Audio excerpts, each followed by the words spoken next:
दोस्तों आज की कहानी है ये गुच्चा पाप नहीं है। दोस्तों कहानी शुरू करने से पहले अगर आपने हमारे चैनल को सब्सक्राइब नहीं किया है तो सब्सक्राइब कर लीजिए ताकि आपके पास पहुंचे हर नया वीडियो सबसे पहले।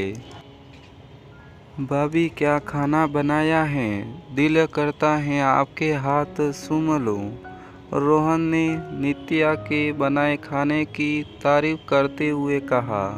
नित्या को रोहन की ये बात अच्छी नहीं लगी। उसने जवाब में कुछ न कहकर दूसरे कामों को पूरा करने के लिए रसोई में चली गई। रोहन नित्या के पति साहिल का बचपन का दोस्त था। उम्र में हम उम्र था पर अभी तक अविवाहित ही था।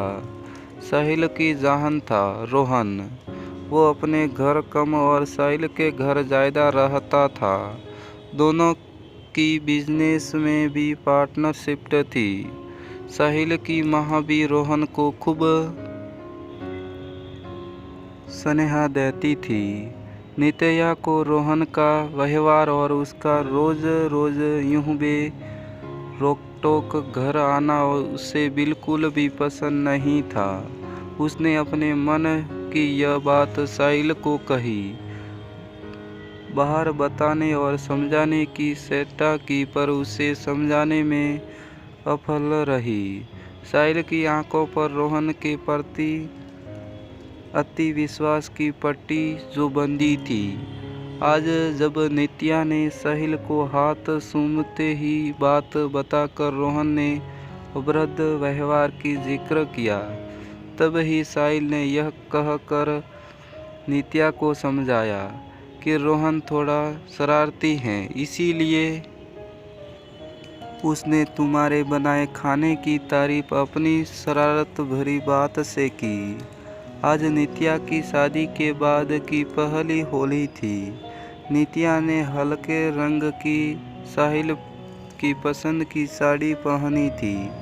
अपनी हल्के रंग की साड़ी को साहिल के प्यार के गहरे रंग में रंगवाना जो था। साहिल, उसकी बहन प्रिया और नित्या होली खेल रहे थे। तभी रोहन आया और साहिल को हटाकर पीछे से आकर नित्या को गालों पर रंग लगाने लगा। नित्या को अपने गालों पर घूमता ये स्प्रे अनजाना सा लगा। एक जोरदार झटके से नित्या रोहन से अलग हो गई। जब उसने देखा कि वो अनजाना स्पर्श रोहन का था तो उसका गुस्सा सातवें आसमान पर था। उसने गुस्से में आकर रोहन को उसके बहुदे स्पर्श के बदले में उसके गालों पर जोरदार समासा जड़ दिया। रोहन को अपना यह अपमान अच्छा नहीं लगा। उसने साहिल को अपने समर्थन में लेने से उच्च से कहा, देखो साहिल भाभी ने मेरा कितना बड़ा अपमान किया।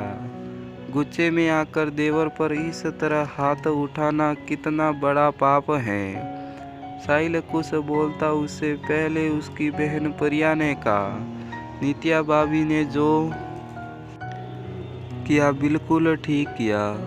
प्रत्येक स्त्री को यह अधिकार है कि यदि उसके साथ किया गया कोई व्यवहार उसकी दृष्टि से गलत है तो वो गुस्सा कर सकती हैं।